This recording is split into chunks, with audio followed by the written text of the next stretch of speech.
Square in New York was the backdrop for these scenes of red violence. From their ranks will come the saboteurs, spies, and subversives should World War III be forced upon America.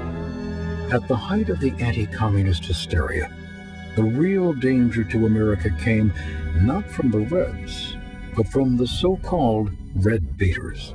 Even if there were only one communist in the State Department, even if there were only one communist in the State Department, that would still be one communist too many.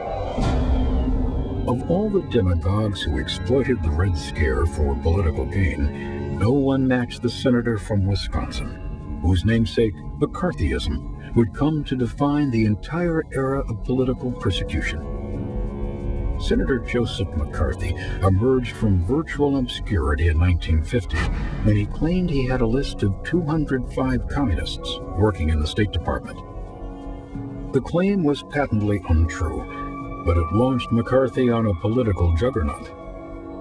For 4 years, the senator ran roughshod over civil liberties, while the news media served as a conduit for his reckless, unsubstantiated charges. He had been a member of the party that he had recommended. McCarthy's audacity knew no bounds. He accused Secretary of State George Marshall, the architect of the Marshall Plan, of infamy so black as to dwarf any previous venture in the history of man. He threatened President Truman and suggested the Democratic Party was a bedfellow of international communism. The hysteria of McCarthyism seeped into every aspect of American life. People rushed to condemn friends, neighbors, and co-workers. Many were fired or shunned for perceived left leanings. Though McCarthy wore a cloak of patriotism, his abusive actions had a chilling effect on democracy. He was told, "You have created an atmosphere so vile that people have lost confidence in their government."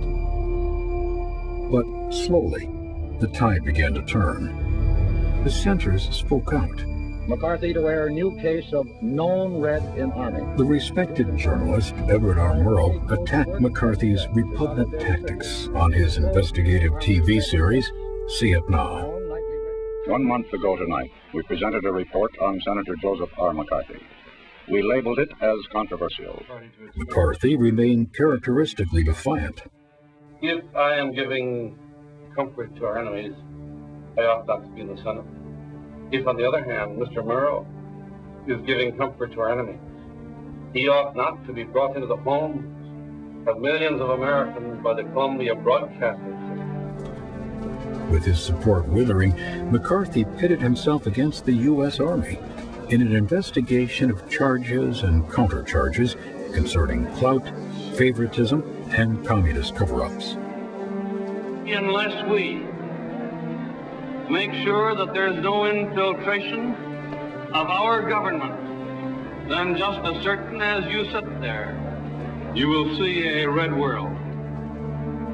The ensuing Army McCarthy hearings tore away the senator's mask of self-righteousness and struck a fatal blow to his crusade. Until this moment, Senator, I think I never really gauged your cruelty or your recklessness. The hearings were a media circus, and in the end, inconclusive.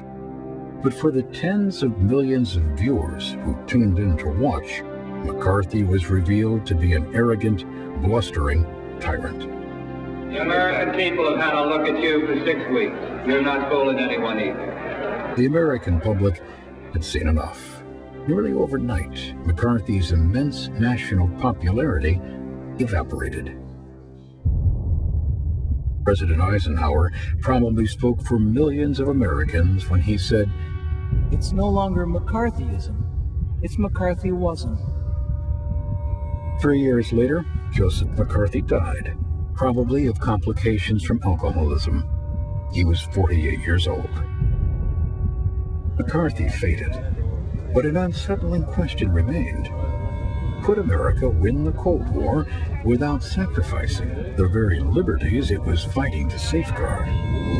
Ominously, a highly classified government report concluded, "It is now clear we are facing an implacable enemy, whose avowed objective is world domination.